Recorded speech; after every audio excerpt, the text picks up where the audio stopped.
Maravilhas nunca faltaram ao mundo. O que nos falta é a capacidade de senti-las e admirá-las. Mário Quintana. Meu amigo Leandro. Olá, Dal Bosco. Teve alguma admiração extra que você teve pelo Brasil quando estava fora? Caramba! Excelente pergunta. Vamos lá. Porque às vezes a gente aqui dentro acaba não valorizando alguns aspectos. Nós não valorizamos. É interessante, né?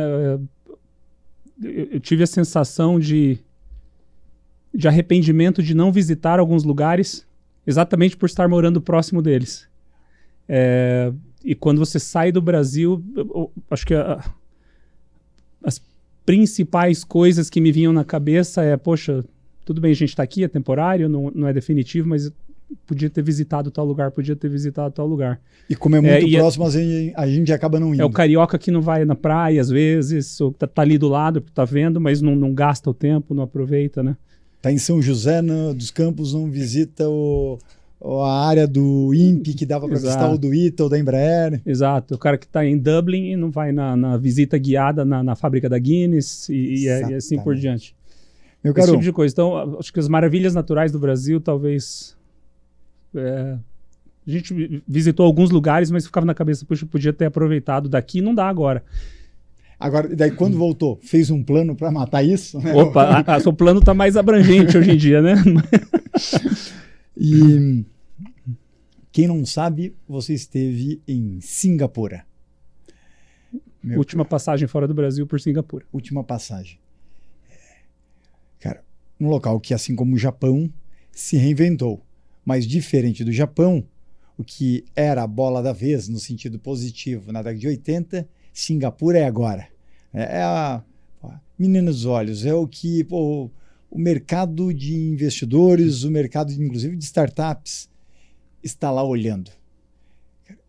Como é que foi viver nesse local que se preocupou não apenas para o executivo que lá estavam indo trabalhar, mas se preocupou na condição de vida que daria para a família, pois foram inteligentes. Viram que se dessem outros fatores, inclusive familiares, aquele profissional ficaria por lá mais tempo contribuindo, né, com o que tem aqui dentro.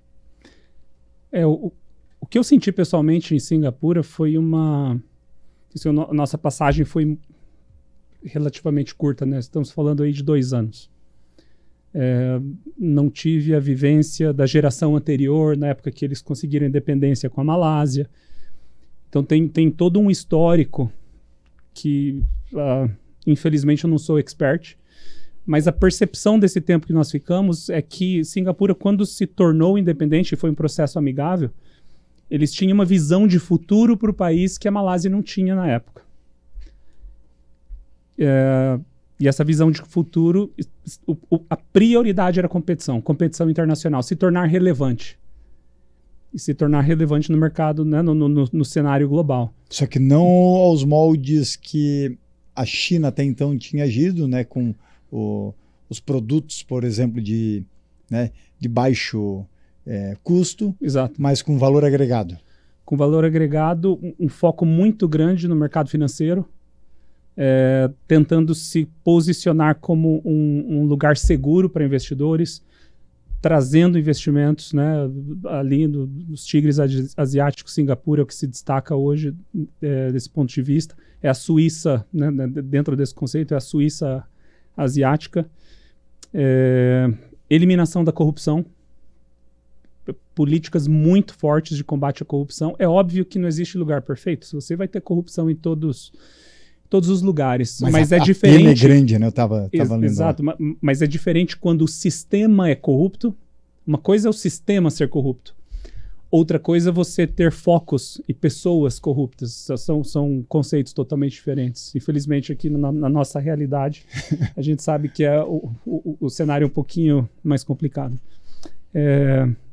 E assim, hoje em dia, Singapura se tornou aí um hub logístico, apesar de ser muito pequeno, uma ilha do ponto de vista de território, né, do tamanho da cidade de São Paulo. Mas transformaram num entreposto comercial. Um entreposto comercial, e fazendo isso através de beneficiamento de produtos, valor agregado para os produtos, uma quantidade enorme de empresas que trabalham não só fazendo a gestão de inventário, navios que chegam, armazenam e depois saem para outras regiões, mas empresas que também criam algum valor agregado no produto, processo de manufatura, manufatura mais simples e assim por diante. Então, um hub financeiro, um hub logístico e muito aprendizado. Uma aceitação muito grande para estrangeiros, um ambiente muito amigável para estrangeiros. E quando veio a notícia para casa, né? Vamos ou vou, né, para Singapura? Qual a reação? Esse foi um processo meio longo, cara. Estou falando aí de quase 2 anos, um ano e meio de convencimento em casa. 1 ano e meio? 1 ano e meio que esse processo levou. A liderança que eu tinha, na época eu estava aqui no Brasil, reportava para uma estrutura nos Estados Unidos, na empresa. Nós começamos a atuar na Ásia. A empresa já tinha, obviamente, multinacional, que já tinha um braço lá, o escritório regional, etc. Mas a nossa área, os projetos que nós tínhamos responsabilidade, eles estavam começando a se tornar necessidade na Ásia. Questões envolvendo regulamentação, visibilidade na cadeia, rastreamento de produtos farmacêuticos, dispositivos médicos. E a gente precisava de começar a implementar alguns projetos para atender regulamentações e etc. Eu já vinha trabalhando com o pessoal da Ásia há algum tempo. A minha liderança falou, Leandro, é o seguinte, a gente precisa criar uma estrutura para suportar o negócio na Ásia para esse nicho que a gente atua. Você tem interesse? Se não tiver, tudo bem, a gente contrata uma pessoa lá, mas jogando aberto aqui, se você tiver interesse, a gente pode conversar. Mas em casa levou um tempo. Principalmente quando a gente fala de Ásia, poxa vida, é muito desconhecido, de certa maneira desconhecido, né? Mas nem sendo Singapura? Eu acho que Singapura... Nós acabamos indo para a Ásia por ser Singapura. Mas mesmo assim foi um processo relativamente lento de convencimento. Mas é porque na época estavam pensando em ter filho ou não? Não. Porque daí muitas vezes gera assim, insegurança de sair daquele ambiente onde é que, né? Principalmente a mulher, né, se sente insegura, né?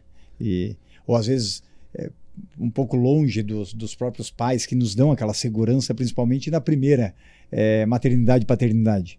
Então, esse problema relacionado à presença da família, proximidade com pais, etc., foi um desafio que a gente teve na primeira saída do Brasil para a Europa, para a Irlanda na época, entre 2007 e 2008. Mas lá você visitou lá a gente teve um certo... a visita técnica da Guinness. Não, eu citei esse exemplo exatamente por isso, porque foi uma oportunidade perdida. Como, meu cara? Não, mas foi exatamente isso. Mas nessa primeira saída que nós fomos para a Europa foi um estresse controlado, mas foi uma preocupação da distância da família. O meu filho mais velho tinha 2 anos na época. Já tinha nascido. Já tinha, então a preocupação da distância. Inclusive, meu pai faleceu. Caramba. Enquanto nós estávamos lá, em 2008, eu recebi a notícia. Não deu nem de última hora, peguei um avião, consegui chegar a tempo. Caramba. Foi difícil, mas nós acabamos conseguindo. Mas essa era uma das principais preocupações, principalmente do lado da minha esposa, que era mais próxima da família. Não que eu não fosse, mas do ponto de vista geográfico na minha cabeça eu estava lidando melhor com isso. Então, na verdade, na segunda vez não era nem por causa a primeira experiência no estrangeiro, não. Mas era o desconhecido. O desconhecido. O que a Ásia tem pra gente? É uma cultura... Será que eu vou me adaptar? E não tinha tanta informação, e eu vou lá já com o compromisso de ficar pelo menos 2 anos, que era o nosso plano para estruturar os times, etc., e deixar os projetos acontecendo. Então a preocupação era essa. Eu tenho um compromisso pelo menos esse tempo. O fuso horário, 11 horas de diferença, a gente está acordado, eles estão dormindo e vice-versa, comunicação. E quando que foi dado o aval? Né? Ou teve alguma cena alguma situação que convenceu de vez? Não, eu acho que não. Acho que foi aos poucos, passando por aquelas fases. Não, de jeito nenhum. Não, é muita loucura. Pode ser com essas condições. Aí nós conseguimos as condições. Teve a fase, com a empresa assumindo... Porque ela vai nos ver, né? E aí depois a gente vai mandar o corte para ela. Teve a fase da chantagem? Pois eu tô com uma vontade de comer um Copenhagenzinho, um Dengo hoje. Chantagem foi as viagens. Nossa, olha ali, ó. Hub de viagens, ó, Tailândia, Indonésia, Bali, Austrália, Japão, a gente vai, vamos Mas conhecer você esses fazendo lugares. com ela. Não foi uma chantagem, ela sabe disso. Mas foi o plus, né? A carta na manga. Vamos aproveitar e vamos viajar. Inclusive, uma coisa interessante que nós combinamos foi o seguinte. Qualquer sobra financeira que a gente tivesse nesse período, nós íamos investir em viagem. E fizeram? E fizemos, do jeito que nós fomos, nós voltamos. O segundo filho já tinha nascido? Já tinha, o primeiro filho já tinha 15 anos na época, o mais velho já tinha 10, foi agora final de 2018 que nós fomos. Ficamos lá, final de 2018 nós fomos, 2019, 2020, voltei no início de 2021. Meu caro, e agora sim, para o adolescente, né? Pô, estou naquela fase ali de se conhecer, de achar que muitas vezes não depende, né, dos pais, dos namorinhos, e por vezes você tira um na pré-adolescência e outro no pico da adolescência dos 15 anos, do país, onde se dá bem com todo mundo ali, tem os seus grupinhos, e vai para uma outra geografia. E a outra geografia lá, Singapura, na mesma sala de aula, tem gente de tudo que é nacionalidade. Qual foi o impacto para eles? Ou cada um reagiu de uma maneira diferente? Eu diria que a decisão nossa de ter aceitado o desafio foi o melhor investimento que nós fizemos para eles, para os nossos filhos. A escola que eles estudavam, se eu não me engano, eram 61 nacionalidades diferentes. 61 nacionalidades na mesma escola. Quase um terço do planeta? Um terço de brasileiros, por exemplo, na escola deles eram os dois e tinha mais outros 2 brasileiros só. E aí gente do mundo inteiro, principalmente a Ásia, né? Os países mais próximos ali, mas muita gente aqui do Ocidente também, mas eram 61 nacionalidades. Então, isso é um ponto até interessante que me vem na cabeça. A gente fala muito sobre diversidade. Hoje em dia é um assunto do momento, né? Diversidade. Eu acho que nós, aqui no Ocidente, e com as pessoas que eu já conversei sobre esse assunto, tem uma visão muito, desculpa a palavra, mas mesquinha, sobre o que diversidade realmente significa. Normalmente a gente pensa nessa palavra e já conecta com ideologia de gênero. É o que está sendo discutido no momento. Exatamente. Não vou entrar aqui em assunto, em temas ideológicos, não é essa a intenção. Mas fazendo algumas comparações. América Latina, América Central, América do Sul, América do Norte. Europa inteira. Tem vários idiomas. Quantos alfabetos? Um alfabeto. Forma de se vestir. Nós nos vestimos diferente dos europeus, americanos? Não. Com exceção de algumas comunidades isoladas aqui na América Latina. Mas tem aquele estereótipo. Mas é o padrão. O que é belo ou não... Comida. Tá muito a alimentação também é muito próxima. Não tem muita diferença hoje em dia. Outra coisa. População mundial. Ocidente inteiro. 1/3 da população mundial. 2/3, 65%, 70% da população mundial está na Ásia. Só olhar os números. Você vai entrar no Google ali e você descobre. Em um mesmo país, no contexto do Oriente, falando aqui de Ásia, você tem alfabetos diferentes. As pessoas, dependendo da região, dentro do mesmo país, às vezes não se comunicam. Se vestem de maneira diferente. Se alimentam de forma diferente. Longevidades muito diferentes. Isso é um conceito muito mais abrangente de diversidade, isso que eu estou querendo dizer. E eles vivenciaram isso. O meu filho mais velho hoje está com 18 anos. Ele terminou o ensino médio ano passado. E eu soltei só uma ideia para ele. Falei, que tal, ao invés de você entrar na faculdade direto, aprender um outro idioma? Francês, alemão, de repente um intercâmbio, é a hora. Você entra na universidade um pouco mais maduro, não precisa pressa, etc. Tem a vida inteira para trabalhar. Cara, tá aí, deixa eu pensar. Passou umas semanas, ele veio. Cara, eu quero ir para a Alemanha.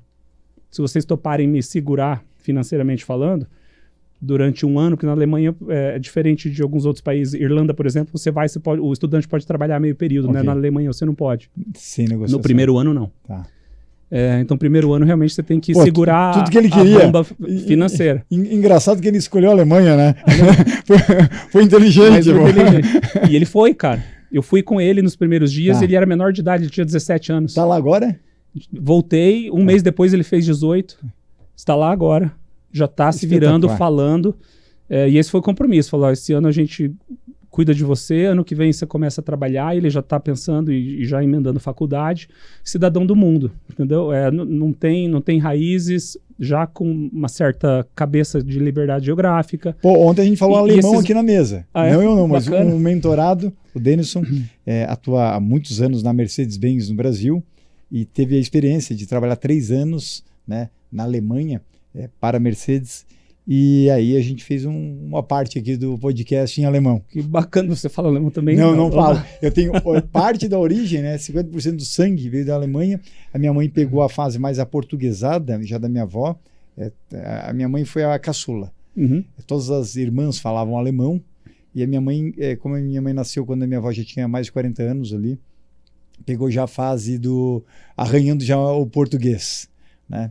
Mas é um lugar que me identifico muito em termos da cultura, não só por estar no sangue, mas o próprio zelo pela disciplina, né? Pelo que é correto. Eu acho que o seu filho está tendo uma escola disso lá. Uma escola. Principalmente na idade dele, onde é que tem muita pressão social, e aqui eu digo de rede social, ou mesmo no ambiente offline, mas do que o certo talvez pode não ser certo se não convém nesse país aqui. E aí mora um problema, meu caro. Quando o certo é certo só quando lhe convém. Relativização da verdade, talvez a gente poderia dizer também, não? Exatamente. E aí o que você tem percebido na conversa com ele? O que tem mudado? Cara, tá virando homem? Uma assim, maturidade né? muito grande. Surpreendeu, nos surpreendeu em vários aspectos. Te dando um exemplo só, rápido aqui. No início, nas primeiras semanas, ele estava sem conta corrente, o dinheiro em espécie.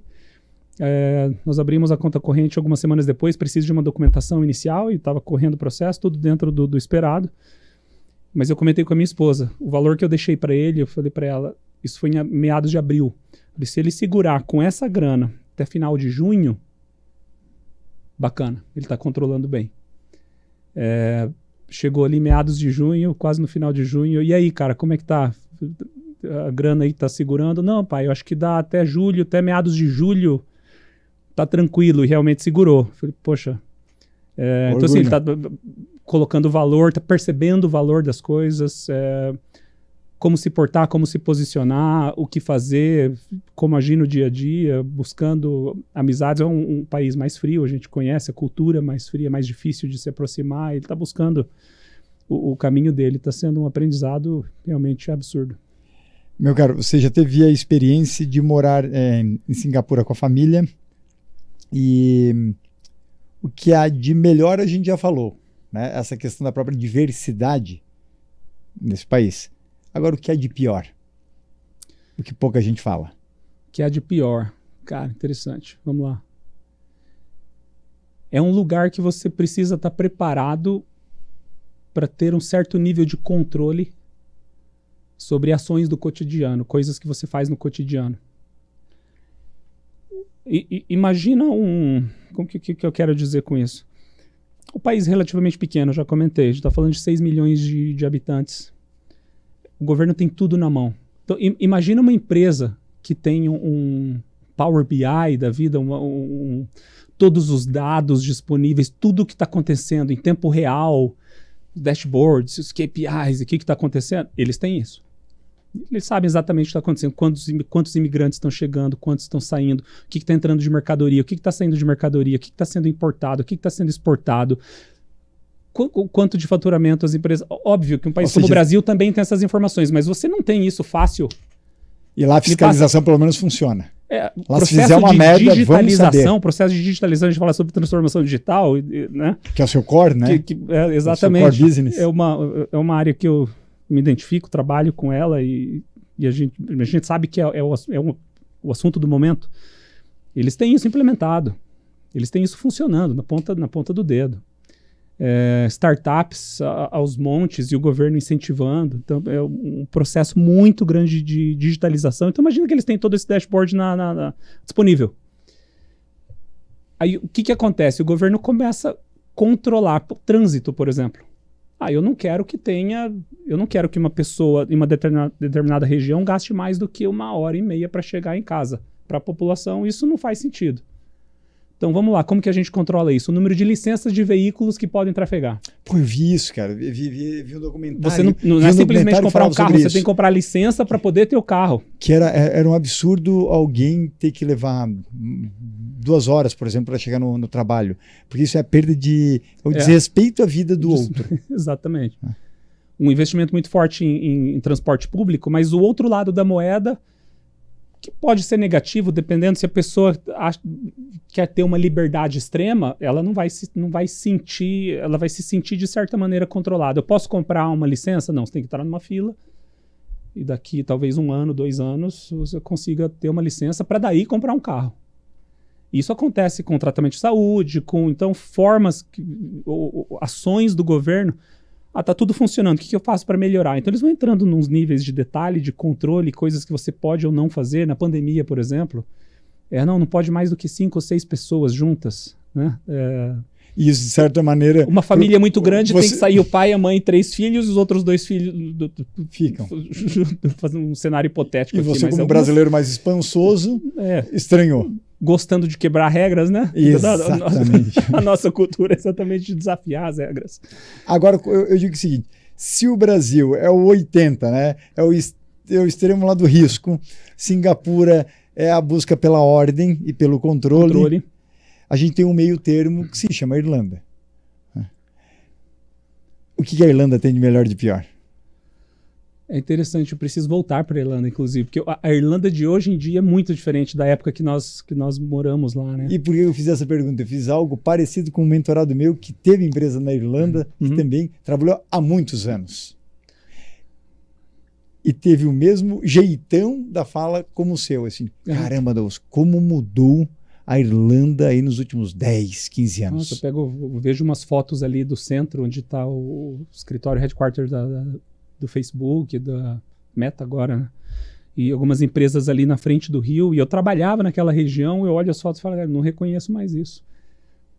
Para você ter uma ideia, eu levava meia hora para chegar no centro, nós morávamos num bairro um pouquinho mais afastado, levava 30 minutos de ônibus. E eu lembro que às vezes, se o trem estava passando, aqui no Brasil, acho que em alguns lugares talvez, mas antigamente a gente via isso, você tem que parar para cancelar, porque não tem uma forma de você cruzar o trem, passa, cancela, baixa. Indo palestrar em Mogi das Cruzes, no Clube Med, aconteceu isso. Para e espera o trem passar. Então, vários pontos assim, relacionados à infraestrutura, mobilidade urbana, etc., que hoje em dia já está muito diferente, nós escutamos história. A Irlanda, na época, eles costumavam dizer que era o fazendão da Europa. Paisagens, né, belíssimas, e os castelos, aquele verde imponente. É o que a gente olha hoje a Nova Zelândia. A paisagem do Senhor dos Anéis. Continua sendo, não estou dizendo que não é. Mas na capital, pelo menos, mobilidade urbana, infraestrutura e melhorias aconteceram muito. Eu preciso voltar, inclusive. Tá bem diferente. Tá bem diferente. Leandro, aqui eu cito porque você tem 2 possibilidades de comparação. Da forma como você foi educado pelo sistema de ensino e como seus filhos foram educados agora em 3 culturas diferentes, Brasil, Singapura e Alemanha. Você acredita que o modelo de ensino que a gente foi formatado, educado nas nossas gerações aqui no Brasil teve a capacidade de nos preparar para o futuro? Ou melhor, para o nosso presente agora, já que a gente está na ultra competitividade de um mercado, e você nem se fala, porque quando a gente fala em transformação digital, hoje em dia é uma briga de foice no escuro, é um oceano vermelho, a depender, claro, né, da sua solução. Cara, acho que tem vários aspectos para essa pergunta. Ótima pergunta, né? Dá para explorar várias vertentes, vários aspectos aqui. Uma coisa que me vem na cabeça é o seguinte, antigamente, talvez gerações anteriores, da qual eu nem fiz parte, obviamente, a gente escuta muito falar que a educação era mais rígida, mais disciplina, senso de responsabilidade, crianças, adolescentes, já começavam a trabalhar, às vezes no negócio do pai, na lavoura, num comércio, começavam a se envolver em alguma atividade, né, que não era só a escola, mas eram muito, muito exigidos. Eu costumo dizer que extremos são sempre ruins. Não gosto de visões extremistas para nada. Mas o que eu percebo hoje é que a sociedade, de maneira geral, as famílias estão ficando mais leves em relação ao senso de responsabilidade. Isso é uma coisa que, para mim, na minha educação, foi muito pesado. Como eu comentei, meu pai faleceu já faz 15 anos já. E uma coisa que me lembra, que eu lembro assim, muito claramente, era o senso de resiliência. Resiliência do meu pai e a visão de futuro da minha mãe. Minha mãe fez uma pós, depois foi para o mestrado, foi para o doutorado e nunca parou, mas sempre pensando no futuro. Pô, cara, para a mulher na época dela, né, isso era raro. Pois é. Mas ela fez todo esse processo com a família e os filhos, não foi uma coisa que ela buscou o doutorado e depois vieram assim, não.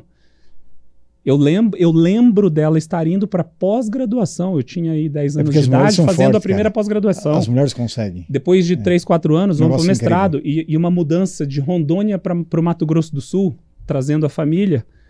Um futuro melhor, vamos buscar, vamos correr. Mas com a visão de futuro. Meu pai, mais limitado, ele não chegou a terminar o ensino médio. O vendedor... Mas assim, a habilidade dele era criar empatia. Cara. É impressionante. Independente do produto, a profissão dele, eu costumo dizer que não é o vendedor, é o criador de relacionamento. É o cara que consegue... Ele criava a clientela dele, independente do produto. Que se você for ver, meu caro, e por lhe conhecer já há alguns anos, é o que você tem feito. Que eu estou tentando fazer, eu diria. Mas tem feito. Né? Hoje, 99,9% dos seus clientes, né, por cento, são estrangeiros. Estão fora do Brasil. Estão fora do Brasil. Cara, ok, você expande o seu mercado, né? Por outro lado, pega um mercado ainda mais profissional na área de transformação digital. E mesmo assim, você tem criado o seu nicho. E se as regras que são estabelecidas eu não concordo com aquilo, eu começo a fazer as minhas próprias regras, eu começo a fazer os meus próprios mercados. E talvez você tenha mais do seu pai do que imagina dentro do aspecto profissional. Alguma ajuda. Sem dúvida, genética. Talvez você não vê, porque você está aí no seu sim, furacão. Cada sim, de nós é um furacão que muitas vezes não pode não saber direito para onde é que está indo, se é para o Kentucky ou para a Flórida, mas está indo. Agora, quem está aqui de fora consegue ver, né, aquela casa voando, aquela árvore voando. E quando eu vejo esse seu direcionamento, e agora com a sua fala do seu próprio pai, cara, isso tem muito de você ali. Eu acho que tem muito do seu pai em você. Eu acho que sim, graças a Deus. E uma coisa que eu gostaria de conectar também, falando sobre forma de educação mais no passado e o que a gente está vendo hoje, nós já vimos, eu já vi, eu imagino que todos aqui, eventualmente, que estejam assistindo esse podcast aí, já viram exemplos do tipo pais falando, não, aqui em casa não tem regra. As crianças, o horário que elas querem dormir, elas vão dormir, o que elas querem comer, elas comem. Eu já vi em TV fechada, documentários, etc., de famílias que vivem assim. A minha percepção é que, assim, ou na família, ou no mercado de trabalho, ou em algum momento da vida, você vai chegar na guerra, cara. Você vai precisar se posicionar, você vai precisar brigar pelo que você gosta de fazer e vai precisar competir. A vida, isso é a vida.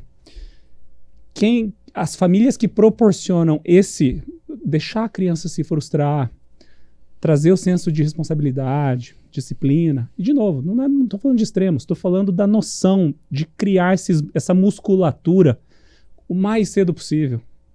Em um momento a pessoa vai precisar, e quando chegar no mercado de trabalho, se ele não tivesse músculo lá atrás, esquece, meu amigo, esquece. E uma experiência, inclusive, rápida aqui, com meu pai, uma empresa pequena que ele tinha, eu estava fazendo faculdade, eu comecei a trabalhar com ele, na empresa dele.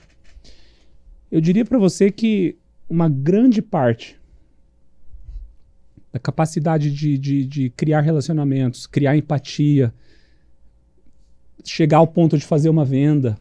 Venda é uma consequência de um relacionamento que você cria e de como você se posiciona. A venda é a consequência. Mas a comunicação, etc., uma grande parte do que eu consegui, do pouco que eu consegui construir na minha vida, veio dessa experiência trabalhando na empresa dele. Na empresa do meu pai, trabalhando com ele. Porque eu tinha responsabilidade por fazer contato com clientes, etc., e isso me abriu a cabeça. E quando eu fui para o mercado de trabalho, eu estava mais maduro. E é uma coisa... É visível isso, né? E olha só que interessante, já citei isso, inclusive em outros conteúdos, mas quando você fala a respeito do senso de responsabilidade e da própria sensibilidade também de se ter isso, pela parte dos pais e depois dos filhos entender que eles também são responsáveis por algo, me vem aqui um questionamento muito grande que eu tenho me feito nos últimos anos no modelo de ensino ao inverso, que hoje se faz muito aqui. Que se na nossa época, como crianças e jovens, só se tinha medalha para os primeiros, né? Tudo bem, a gente vem de gerações baby boomer, XY, ultra competitivas, hoje se quer premiar todo mundo.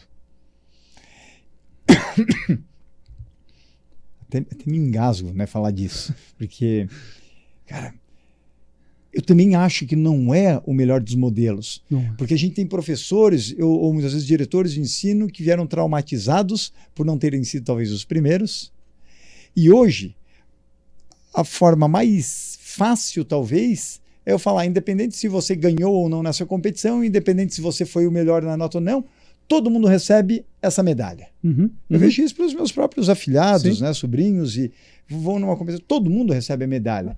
Não vamos deixar eles se frustrarem, não. Não vamos deixar se frustrar. Cara, mas isso eu acredito que lá na frente vai ter um resultado bem sério aqui negativamente, porque, cara, independente desse modelo de ensino, a vida profissional, que eles vão entrar ali aos 14 anos como menor aprendiz, ou um pouco mais à frente, né, 18, ou depois dos 25, quando terminar, sei lá, a faculdade, 23. Cara, aqui fora é uma selva urbana, aqui fora é briga de foice no escuro, aqui fora é outra competição, aqui fora é, principalmente nesse país, eu salvo o meu e o resto que se dane, e é competição e é pódio o tempo inteiro. E quem é premiado continua sendo quem conseguiu ir para lá, quem conseguiu ir para aquele ápice. O mais difícil é o meio termo disso. Eu trabalhar com o filho, eu trabalhar com a criança, ensinando-a a como lidar com a derrota e como lidar com a vitória. Isso eu não vejo instituições de ensino em massa se preocupando com isso. Não tem. E daqui 10, 15 anos, a grande massa de profissionais trabalhadores no Brasil não serão os baby boomers que terão falecido em grande parte. Não serão os X que estarão já na fase idosa. Cara, o grande poder de consumo será Z e alfa. Aí sim a saúde mental vai ser um problema. Se hoje já é um problema, você imagina na próxima. E aqui tem um ponto positivo e um ponto negativo. O ponto positivo para quem trabalha na área de saúde mental vai vender que nem louco. Tem que se falar disso, né? Agora, por outro lado, a gente vai ter muita gente, Leandrão, ferrado de cabeça, cara. E as pessoas não estão muito longe. As pessoas, né? São filhos, são os afilhados. É que está numa escala pequena ainda. Nós vemos as histórias, mas numa escala pequena. E a gente está querendo aplicar o mesmo erro que nos foi aplicado, só que de um modo completamente inverso. Não é ir do 80 para o 8 que você resolve. Se a causa está ali ainda, assim como a gente não sabia lidar com a derrota no passado, continua-se não sabendo lidar com a derrota hoje. Eu acho que a psicologia que é adotada nas famílias com as crianças, em muitos casos, está errada, né? O foco, em casa, pelo menos, eu tento colocar princípios do tipo... Vamos falar de nota de escola, né? Meu filho mais novo está no 8º ano agora, ensino fundamental. Excelentes notas. Nunca cobrei nota. Pessoalmente falando, eu nunca cobrei nota. Eu normalmente cobro o esforço. Então, assim, ao invés de você cobrar um resultado, você precisa treinar para ser primeiro. Não. Você precisa treinar para amanhã você ser melhor do que você é hoje. Esse é o ponto. Você precisa celebrar as pequenas melhorias. Agora, na educação parental, não o Leandro, resultado. Você fez uma corrida em 1 hora, cara, vamos treinar. Daqui a pouco você está fazendo em 55 minutos. e aí que eu quero Daqui chegar. a pouco você está... Porque assim, Esse é o foco. Você é pai, você pode ensinar muita gente que está nos Conceito vendo. de melhoria escutando. contínua, talvez, mas Exato. como jogar isso dentro de uma família. Traz o modelo Não Toyota é para a família, não é né? medalha de primeiro lugar, mas é difícil você traduzir isso nas conversas que você tem de forma prática, né? Mas olha só que bacana, as pessoas falam, pô, Dalbosco, eu gosto muito dos entrevistados que você leva, porque você não entra na rosca da parafuseta do trabalho do cara, que às vezes aquilo interessa para uma meia dúzia da área do cara. Mas você fala de aspectos que, independente de quem nos esteja vendo, escutando, né, serve. E aqui eu venho na visão de você como pai. E o seu dizer serve para pai e para mãe. Porque quando você não cobrou nota, né, você cobrou esforço. E a própria psicologia positiva vem muito daí, né? Onde, por vezes, o filho tem lá, das 10 notas possíveis, 10 matérias, teve 9 das disciplinas onde ele tirou ótima nota, teve uma que ele foi mal, e muitas vezes o pai e a mãe vão lá e, porra, por que essa nota aqui? Pô, mas o cara fez outras 9 matérias, foi espetacular, né? Bom, psicologia positiva, ela vem nesse aspecto de valorizar o que é de bom, e aí eu vou ajustando aquele ali que foi mais ou menos, ou até ruim. Mas onde é que eu quero chegar? É que quando você fala lá com seu filho, dizendo para ele, eu valorizo o esforço, cara, isso aqui vai servir para o seu futuro. Como fazer ele ver o futuro se é algo que ele ainda não veio para o mercado de trabalho, então não sentiu as dores, vamos dizer assim. Que esse eu acho que é o grande desafio. E eu pergunto isso para muitos amigos, muitos colegas, porque assim como eu aprendo, né, no podcast, assim como eu aprendo, né, nas nossas convivências, aí mundo afora, eu acredito que muita gente que está aqui vendo vai gerar isso, certeza. Discussão nos comentários aqui abaixo. Sim. Mas qual é o exercício que você faz para que ele consiga ver uma realidade que é a sua hoje? Pagar as contas, se projetar, mas que ele ainda não está nesse game. Eu acho aí que tem uma responsabilidade dos pais em tentar, dentro da linguagem das crianças e dos filhos, tentar de alguma maneira comunicar e fazer eles entenderem como o mundo funciona. Mesmo eles vendo o canal no YouTube, que o mundo muitas vezes pode ser o de que eles acham que é o ideal, que é bem distorcido do nosso aqui, e que não é o mundo lá do influenciador? Como é que você combate o canal no YouTube, por exemplo? Trazendo um exemplo prático, em relação, até pegando o gancho da conversa que a gente teve sobre a ida para Singapura. Quando em alguns momentos eu já me peguei falando com o Fernando, que é o mais novo, mas ele já está se encaminhando, tranquilo, mas do ponto de vista de escola, nota que é o contexto que a gente está falando. Pô, pai, tirei 8,5, cara, tirei 9 na prova tal, e o conteúdo era um conteúdo difícil. Aí eu viro e falo para ele, cara, mas lembra que ontem você não parou nem uma meia horinha para estudar, né? Não, é porque eu entendi na aula, etc, eu consegui tirar essa nota. Qual foi a questão que você não conseguiu? Essa. Tá no livro? Tá. Poxa, se você tivesse gastado uma meia horinha a mais, você tirava 10. A mesma conversa eu teria se ele tivesse tirado um 7. Tudo bem. Tirou 7 por quê? Quais você errou? Pô, não dava para fazer mais uma só. Conectando ao esforço. Em alguns momentos eu me peguei falando com ele também, poxa, você gostou da experiência lá em Singapura, né? Você fez amigos, a escola foi bacana, etc. Você sabe que para o pai conseguir dar essa oportunidade para vocês, eu tive que ralar, né? Aí eu vou contar, por exemplo, das noites que eu fiquei trabalhando, ou as noites que eu precisei sacrificar para ficar conectado no fuso horário da Ásia, criando esse relacionamento inicial antes da nossa ida. O storytelling um exemplo. Ou era uma vez? Não, eu poderia falar, não, cara, contrata outro cara lá, entendeu? Uma mudança também não é do dia para a noite. Mas eu acho que esses exemplos do que nós fazemos como adultos, como nós encaramos o mundo, como que a gente vê na segunda, terça, quarta, quinta e sexta, como que eu consegui matar um leão na segunda, um guepardo na terça, o crocodilo na quarta, né? Tentar contextualizar, conversar, mostrar coisas que nós fazemos, não a linguagem deles, conectando com os benefícios que eles estão tendo, talvez ajude eles conseguirem visualizar. Poxa, eu tenho isso, a gente conseguiu fazer uma viagem, a gente, nesse final de semana, foi para um lugar bacana, por conta disso. Mas tentar trazer eles para pensar desse jeito, acho que é uma coisa que qualquer pai pode tentar. Você perdeu seu pai há 15 anos. E muita gente, quando perde alguém que gosta muito, ou que aprendeu muito, naquele momento tu vê o valor do que realmente importa na vida. Né? E depois talvez o resto, foda-se. Aconteceu isso contigo? Aconteceu, está acontecendo. Já respondo a sua pergunta, eu só vou dar um passo para trás para contextualizar em relação, porque eu acho que isso está muito conectado com uma coisa que se chama plano de carreira. A primeira transição que eu fiz profissional relevante, eu estava trabalhando, fazia 7 anos numa empresa, eu pedi demissão, entrei num programa de demissão voluntário, e na época eu sabia que eu queria sair do Brasil, ficar fluente no idioma, estudar o inglês. O nosso plano era ir para o Canadá na época.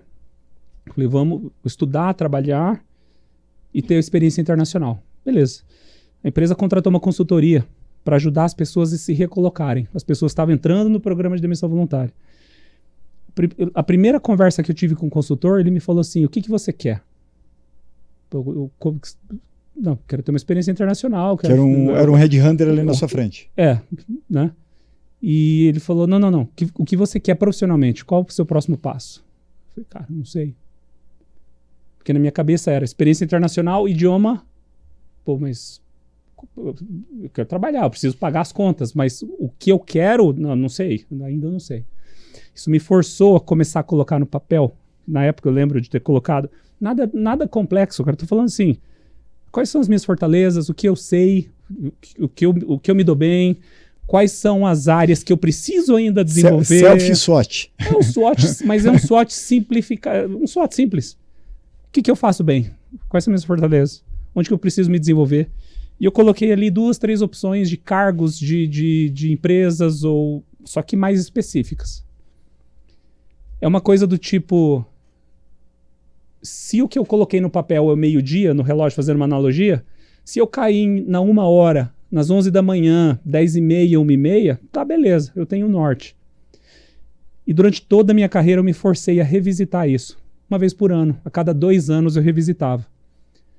O objetivo, ele é dinâmico, porque nós mudamos, os nossos valores mudam, o que a gente está buscando muda. E eu tive conversas recentes, estou falando de 4 ou 5 anos atrás, com pessoas que eram meus pares, falando, você pega aí nível de diretor, inclusive, empresas multinacionais. Cara, você tem um plano de carreira? Eu tenho eu faço assim, é simples, mas funcionou, etc. Você tem algum? Vamos trocar uma ideia? Cara, nunca parei para fazer, nunca parei para pensar nisso.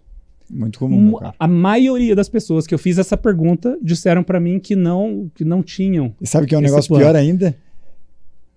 Uma parcela maior ainda não tem um plano de vida. O plano de vida precisa estar tudo conectado. Porque o plano de carreira é apenas uma pétala dessa flor que você está montando ali. Né? Assim como o seu plano físico, o seu plano de busca pelo conhecimento, seu plano espiritual, seu plano familiar, isso são pétalas. Exato. No seu caixão, no final, vai ter uma rosa lá jogada, por exemplo. Aquela rosa de legado pode estar muito vívida, né? Aquele rubo pode estar ali muito vívido, ou pode ter só uma pétala vermelha que, nossa, o cara foi um profissional, um CEO brilhante, e o resto trágico, né? em termos da vida. Assim como não tem plano de carreira, Leandro, as pessoas não têm plano de vida. Exatamente. E conectando agora na pergunta que você me fez, né, o que esse aprendizado, valores de família e etc., me ajudaram a projetar o que pode ser o futuro e como que foi isso. E eu até compartilho contigo meu plano de carreira de forma bem resumida, né? Porque eu tentava ser muito específico por exemplo, eu estava numa empresa multinacional, eu estou hoje nessa função, normalmente eram 3 passos. Os próximos 2 anos eu preciso de um objetivo. Os próximos 2 anos. depois para 5 anos, depois para 8 anos. E nesse próximo ano eu vou trabalhar para desenvolver as habilidades que eu preciso para estar pronto para essa de 2. Mas isso ia se ajustando, obviamente.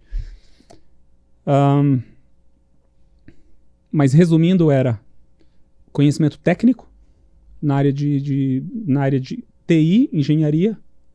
Estou abrindo aqui o que eu tinha de cabeça como plano de carreira, né? O que foi isso nos últimos, 20 anos aí. TI, engenharia, conhecimento técnico. Realmente meter a mão na massa e saber executar. Saber conversar, falar o mesmo vocabulário de pessoas técnicas e ter esse expertise técnico. Segundo ponto, gestão de projetos. Então a progressão era gestão de projetos, gestão de programas, gestão de pessoas. Depois de gestão de pessoas, empreendedorismo. Consultoria sempre esteve na minha cabeça também, a questão era o timing. E graças a Deus eu fui colocando em prática, óbvio, levando um pouco mais de tempo, um pouco menos de tempo, mas as coisas foram acontecendo do jeito que eu tinha planejado, dentro de uma esfera ou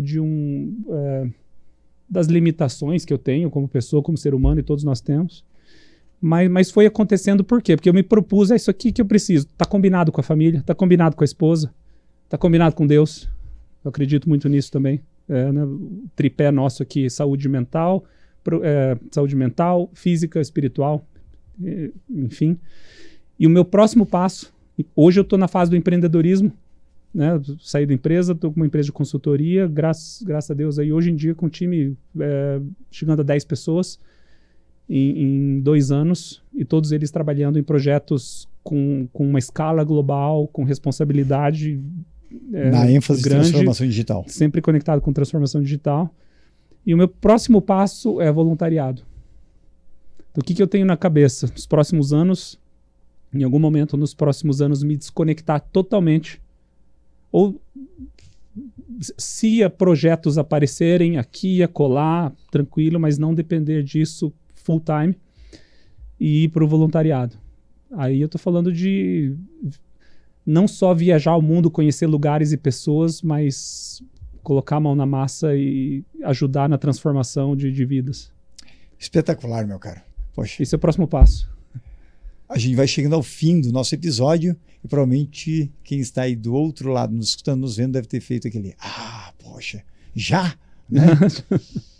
Meu caro, quem encerra geralmente aqui é um podcast onde é que eu trago pessoas inesquecíveis, pessoas que vieram do anonimato ao inesquecível. E isso é impactante. Isso tem um poder muito grande. Porque essas pessoas tinham um brilho interno que não conseguiram segurar. Tiveram que, de alguma maneira, gerar valor, não só para si, mas também para outras pessoas. Você é essa pessoa que está também... Contribuir, né? De algum... Exatamente. Né? E é só o começo, como eu sempre digo. É só o começo. Mas para sua câmera fechada, porque a gente vai encerrar com você. Quem é o seu Deus?